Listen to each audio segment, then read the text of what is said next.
The first thing to talk about, if we're going to talk about crime patterns and sort of measuring crime, is something that's known as the crime funnel.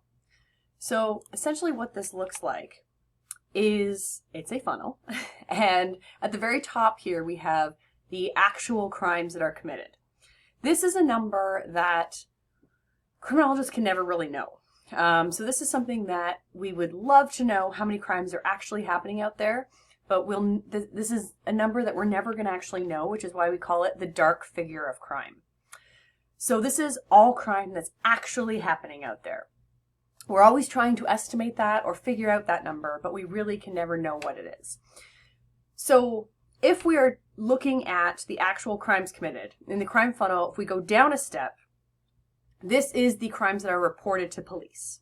So crimes that are reported to police, we are dropping a whole lot there, just going from the actual crimes down to what's reported. Because there is a lot of crime that goes unreported. Some estimates as much as about 60% of crime across all crime types go unreported. But of course, that's only an estimate because we don't actually know that actual number of crimes committed. So that's just our best guess within the discipline. But and then of course there are certain types of crimes that are far less likely to be reported. So in general, less serious crimes are less likely to be reported, often because people think that, well, they're not worth reporting or there's nothing that can be done anyways. So that kind of happens. But also even within serious crimes, we know rape has a very low reporting rate for various reasons. But so some crimes have lower reporting rates than others. So if you look at something like homicide, that has a very high reporting rate, or like missing persons cases and things like that, very high reporting rate. But so it depends on what crimes we're talking about. But in general, we're losing a lot of information just in that first step. Then you go down another step to what's actually recorded and investigated by the police, because police don't actually have the time or the resources to investigate everything that comes across their desk. So there's actually a whole lot of discretion that kind of goes in here in terms of what is, first of all, serious enough for them to, it's worth their time investigating, but also what they actually have some kind of a lead about how to even get started in an investigation. So they have to kind of make those decisions about whether they actually record and investigate the report. So we're losing out on some there. We lose out on more in terms of charges actually being laid. So that means that somebody has to actually have been identified as the perpetrator, and then formal charges have been laid. So there are a lot of crimes that are not solved by police, are not cleared by police. So we are losing a lot there too. And so then, and that also, just like in terms of reporting, that depends on crime type. Certain crimes have much higher clearance rates than others. So things like homicide have higher clearance rates than something like theft, because there's more time and effort put in by the police to solve those crimes. But anyway, so then we go down to, if charges are laid, then actually being brought to court. That is another where we're losing a lot there. So there is a lot of cases go through plea deals and things like that, in which case they might end up with a custodial sentence in a roundabout way. But if we're actually going through the court system in terms of being actually brought physically into a courtroom, we are losing some people there. Then, of course, to actually be found guilty, not everybody that goes to court is found guilty. Whether they're guilty or not is not the question. We're just whether or not they're found guilty.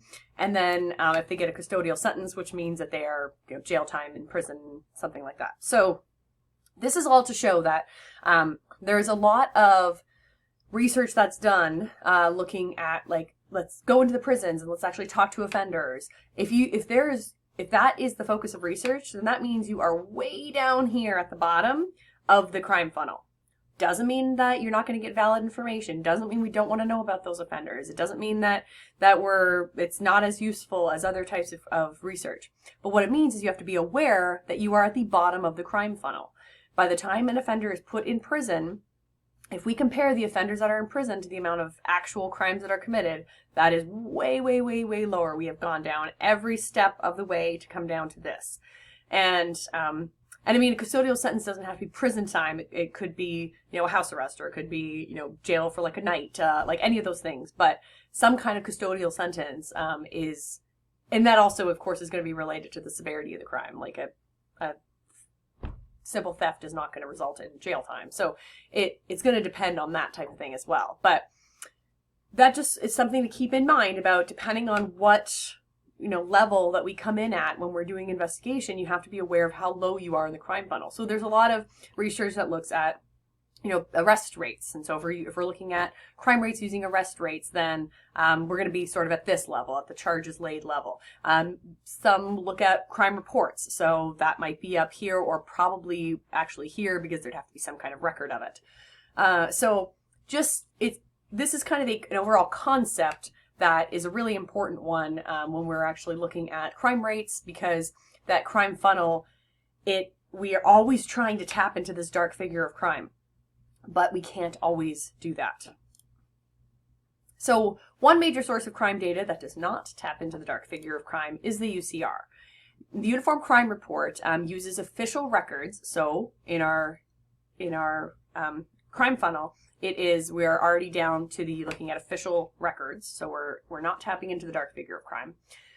But this is the most important crime record data collected from local law enforcement agencies by the FBI. It's then published yearly in the UCR, the Uniform Crime Report. So the FBI basically collects data from local police departments, where they have to actually, the local police departments give this arrest data to the FBI voluntarily, and the FBI then tabulates that on a national level. It's the most common source of official criminal justice data. It's very reliable because it measures the same offenses each year. And you can also compare crime rates across jurisdictions regardless of the size, because you can adjust for population and things like that. So it does look at both crimes that are reported as well as the number of arrests.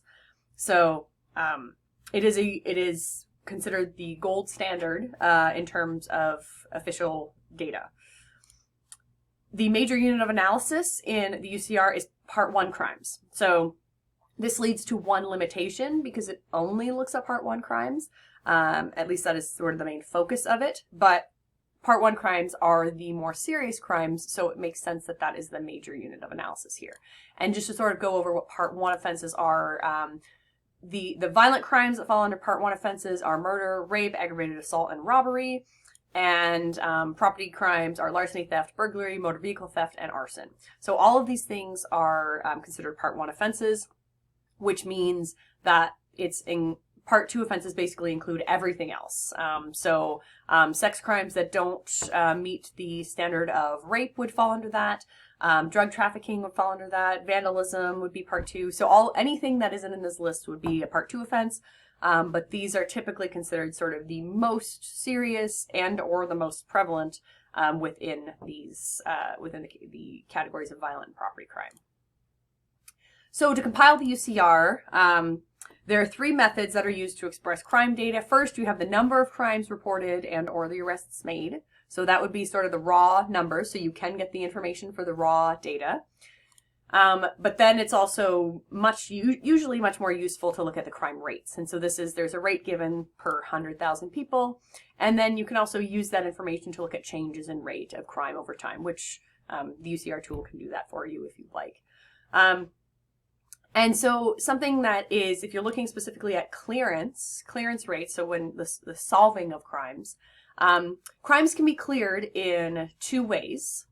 And the first way is probably the way that you're thinking of when you solve a crime. So at least one person is determined to be the perpetrator, but in order for it to be officially cleared, they have to have been arrested, charged, and then turned over to the courts for prosecution.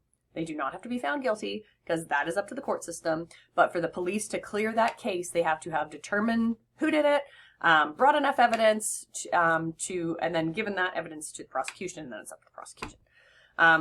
Another way, though, that a crime can be cleared is through what's called exceptional means. An exceptional means is there's something beyond police control that precludes the actual physical arrest of the offender. It's possible that they leave the country and they go to somewhere, that doesn't have any kind of extradition or something like that. The offender dies. You can't physically arrest somebody who has died.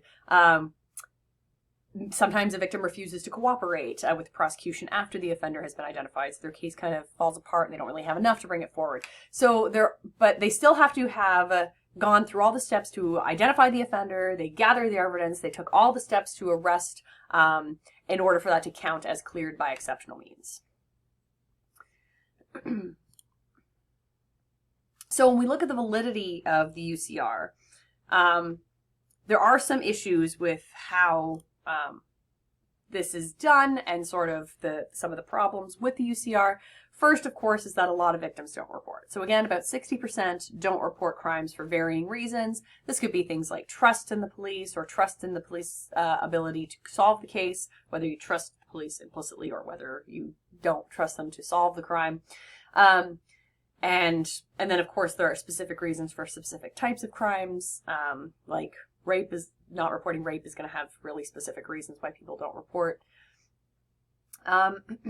So in general, the UCR is going to definitely underestimate the incidence of crime because we are not tapping into that dark figure of crime.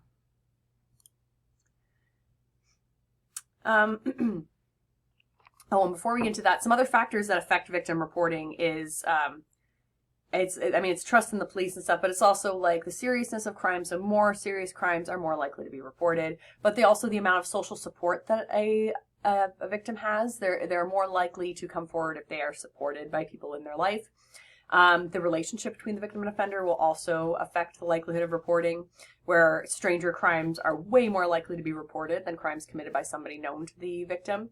And then there's also if the victim themselves was involved in some kind of criminal behavior, either just in general or at the time of the incident, then they might be afraid of getting in trouble themselves. They don't want to bring attention to themselves by law enforcement. Like if somebody was getting high with their friends when it happened, and then, when they were victimized, then they might not want to bring that forward because they're afraid of getting in trouble. So that's another sort of reason. All right, so how law enforcement reports is also, we're going to see differences between police departments, where there's different reporting practices at different police departments. It can affect what's reported, how it's reported, the final crime rates, can inflate or underestimate crime rates depending on the jurisdiction.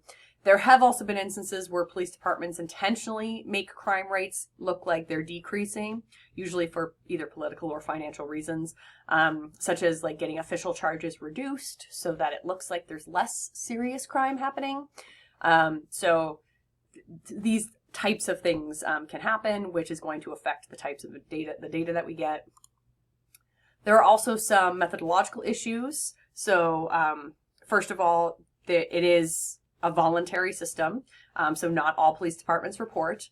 Although, to give you an idea, in 2020, the FBI estimated the crime statistics for the nation were based on data that was received from, they said, 15,875 of the 18,623 law enforcement agencies in the country that year. So most agencies are reporting. But there is also a hierarchy rule where only the most serious crime is counted in multi-incidence offense. Or multi-offense incidents. So if, for example, somebody breaks into a house and then the owner is there, so then they assault or sexually assault the owner, and then they end up killing the owner of the house. There's multiple crimes going on there, but the hierarchy rule would only count that as a homicide. So that we're losing some information based on that hierarchy rule. There's also some definitional differences, especially between the FBI and the states. So various states have different definitions for things. And sometimes there's different definitions for each crime that varies by jurisdiction. So, for example, things like statutory rape is not included under the definition of forcible rape. And so then that causes problems. But then there's also incomplete crimes are treated as completed within the UCR, which that's something different too. That a crime that has been attempted but not completed is different from a crime that has been completed, but it's counted the same in the UCR. So there are some issues like that.